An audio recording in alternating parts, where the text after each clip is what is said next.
So Jason Chaffetz came out and made some comments about the president and said that Valerie Jarrett is really, her fingerprints are on absolutely everything.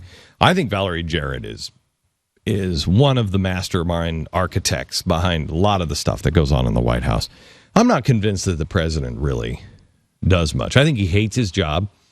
I think he likes being, master of the universe. I think he likes giving speeches and hearing himself talk.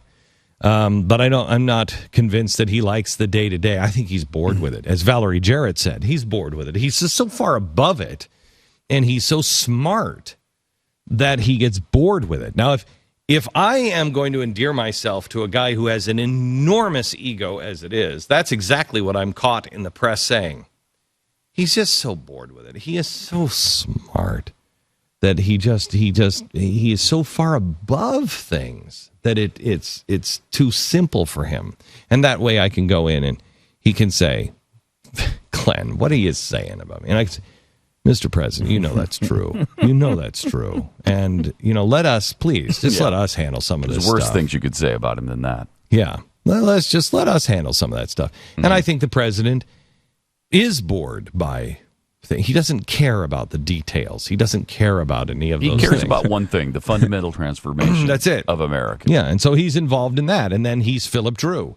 His job is to give the speeches. His job is to give the master vision. And when somebody screws up, if it has made him look stupid, then I think he gets mad. If it's just a screw up and it's hurt people, like today, another outage on the healthcare website? I went there today to play with it and sign up, and yet again, you're not even getting past 2 clicks on this website. And it goes to, I still have the page up. And the system is down at the moment. We are experiencing technical difficulties and hope to have them resolved soon. Please try again later. What happened to the best and brightest coming in to fix this right now? Well, that was last week. Right. Now we got to get the really best and brightest. I think we have to get some people from India to fix it. I think we have to get all the really good talent that kind of came over, left here to go over to India. Find out if there's a single soul that still works for IBM in this country.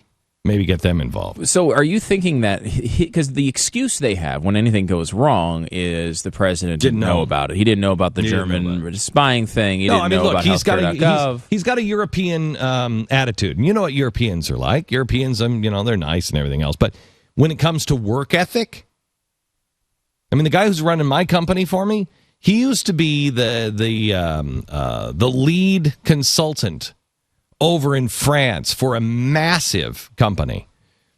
And talk to him for 10 minutes about what it's like to work over in Europe. Nobody does any work. You can't fire anybody. They had a whole floor in this corporation that if you were just like a dolt and you were a mistake to hire, they couldn't fire you. And they would reassign you. It would be like, you've been reassigned to the 4th floor. And that was the dummy floor. That was the floor that it was like, oh, no, I'm just playing with my spit today. Yeah, you're just showing up. You're just showing up and punching the clock because they cannot fire you. So you're not given anything. Don't you have a friend?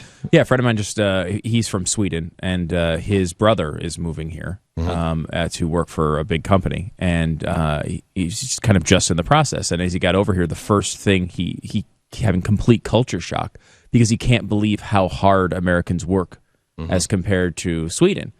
It's just people stay until the job is done. They don't leave right at when the clock. Now think of that. This is the oh my gosh, people stay after 5. Mm-hmm. The president's got a European mentality. He doesn't. Doesn't matter what's going on. Benghazi? Oh yeah, it's after 5 o'clock, guys. You guys take care of this and tell me in the morning. I'm going home. Oh, I am home. I'm just going to stop listening to you. He's got That's a European. Exactly what happened. That's too. exactly what happened. Exactly what happened. If it happens after 5 or before 9, I don't think he's answering the phone. He's not. You catch me tomorrow at 5 o'clock or 9 o'clock. Catch me before 5. I would not be shocked if we found out that at 2 minutes before 5 o'clock, he's looking up at the clock. He's looking at his watch. A really important meeting. Okay, guys. Let's pick this up tomorrow. 5. Well, we know 5 o'clock. We know he was playing cards. when was it the Osama bin Laden thing was going down? We just found out that he was. They were all working Reggie, down. They were all Yeah. working down in the Situation Room. He was upstairs playing cards. I mean, it does back that up. Part of me, though, he is. I mean, as we've documented endlessly, very dedicated to the fundamental transformation of this country. It's not like something he doesn't care about. Right. But if you look at Philip Dru, administrator, that's the story. Philip Dru was dedicated to that, too. He was absolutely dedicated. By the way, for those not in the know, Philip Dru, Administrator, one of the most boring novels of all time. Written by the House. Colonel House. Yeah, Edward House. Edward House, yeah. And it was Woodrow Wilson's favorite novel, and that's the only reason why I read it, because I wanted to see what influenced him. He read it like 3 times while I was in the White House. And it's about a guy who administrates. He becomes leader of the country, and he administrates. Yeah, he doesn't do it himself.